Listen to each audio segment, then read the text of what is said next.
জুলাই গণঅভ্যুত্থান পরবর্তী সময়ে জুলাই গণঅভ্যুত্থানে যারা নেতৃবৃন্দ যারা রয়েছেন সম্মুখ সারির এবং আমাদের এনসিপির যারা রয়েছেন তারা অবশ্যই মিডিয়া ট্রায়ালের শিকার।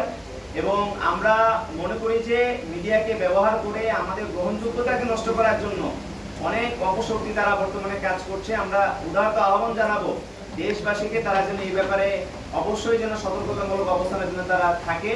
এবং আমরা বলবো যে এনসিপির পক্ষ থেকে কিন্তু অলরেডি জানানো হয়েছে যে আসলে তাদের শীর্ষ নেতৃবৃন্দ তারা কেন সেখানে গিয়েছিলেন। আপনারা জানেন যে গোটা জুলাই মাসে পদযাত্রা হয়েছে, সবাই অনেক ক্লান্ত এবং সবাই অনেক স্ট্রেসের মধ্য দিয়ে গিয়েছে এবং তারা ব্যক্তিগতভাবে তাদেরকে যে শপথ দেওয়া হয়েছিল সেখানে তারা স্পষ্টভাবে তারা জানিয়েছেন যে তারা সেখানে অবকাশ যাপনের জন্য তারা সেখানে গিয়েছেন এবং সেই শপথের জবাবও কিন্তু আমরা পেয়েছি।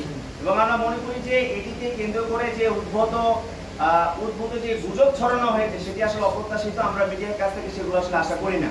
আমরা চাই যে নতুন বাংলাদেশের মধ্যে গণমাধ্যমের যে স্বাধীনতা বর্তমানে আমরা দেখতে পাচ্ছি সেই স্বাধীনতা যেন অবশ্যই যেন অব্যাহত থাকে, সত্যনিষ্ঠ সংবাদ প্রচারের একটা আস্থার জায়গা যেন হয়ে ওঠে গণমাধ্যম। ধন্যবাদ।